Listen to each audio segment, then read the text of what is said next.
Trump's new decision could reshape the battlefield in Ukraine. US President Donald Trump's decision this week to suspend military assistance and intelligence sharing to Ukraine could reshape the battlefield, either halting the fighting or potentially handing Russia a decisive advantage.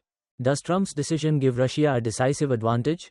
Officials say the pause in arms shipments and intelligence sharing could be relatively short-lived if the Ukrainian president caves to White House demands.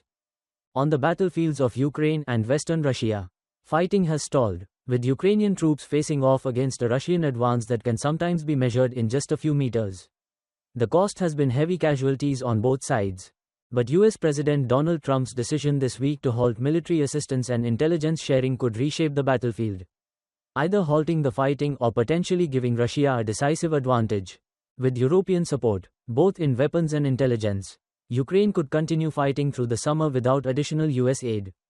But the loss of one of Kiev's most important donors will make it easier for Russia to attack Ukraine's defenses.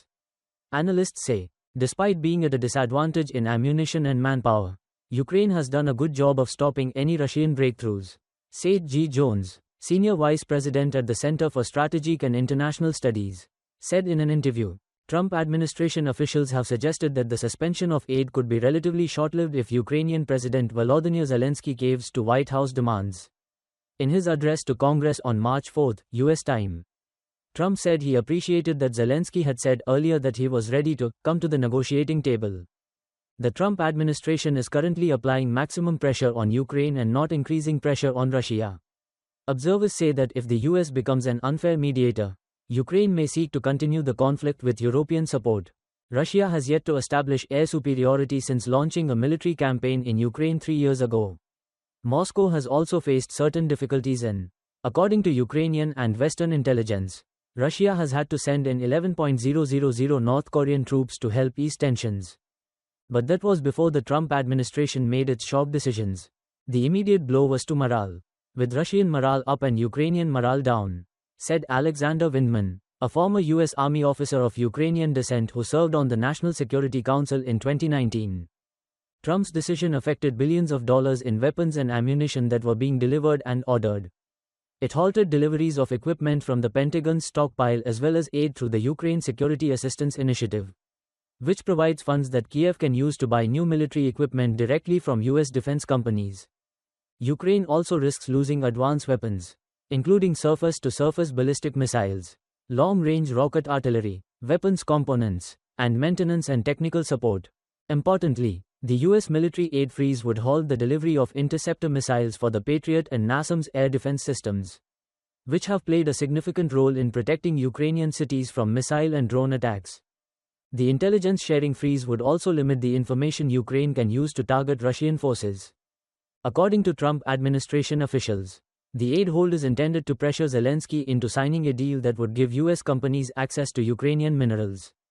If a deal is reached, intelligence sharing would resume and military assistance previously allocated by the Biden administration would be restored, a US official said. However, it remains unclear how much new military aid Trump would be willing to provide.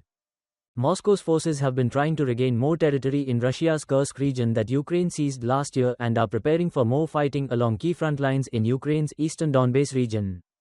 They are reorganizing on the ground and trying to repair some of the damage from last fall's offensive.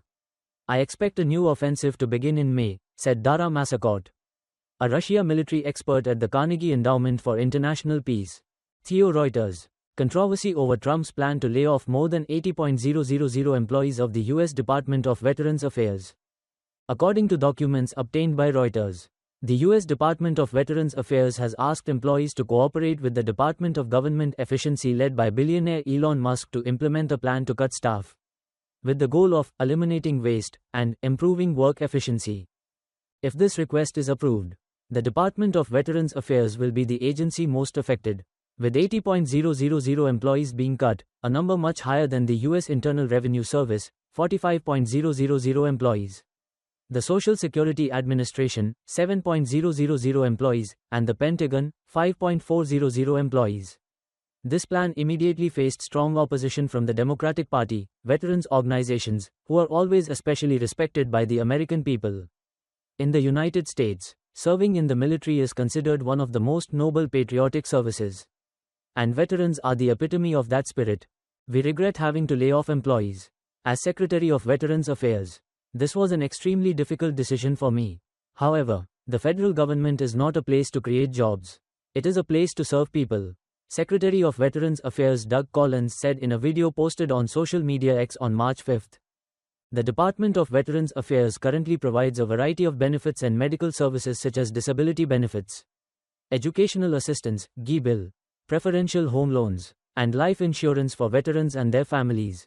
In addition, the department also has financial assistance programs for veterans with low incomes or disabilities.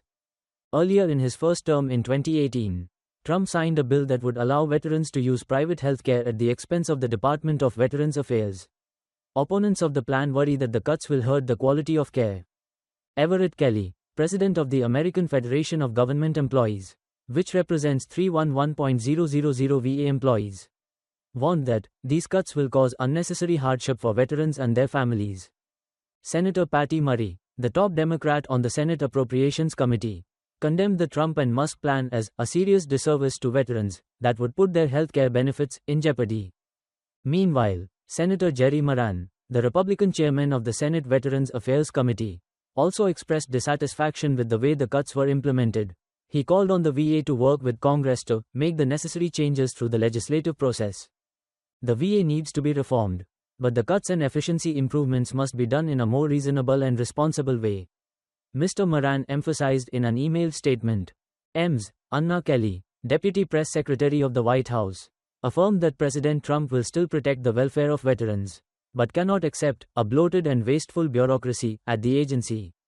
The US VA is considered a bloated and wasteful bureaucracy due to concerns about the agency performance and budget management. Billionaire Elon Musk and his team are implementing President Trump's plan to streamline the government and cut operating costs.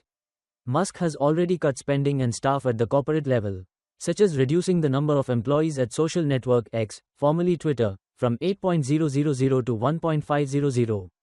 According to Reuters, about 25,000 federal employees have been laid off so far, while another 75,000 have voluntarily resigned with financial support. Currently, the US government has about 2.3 million civilian employees. The Trump administration also cancelled a decision to lay off a series of probationary employees on March 4. After a federal judge ruled that the move violated the law. The change comes after a court ruling that exposed turmoil at federal agencies as the Department of Government Efficiency sought to impose severe job cuts. Bloomberg reported,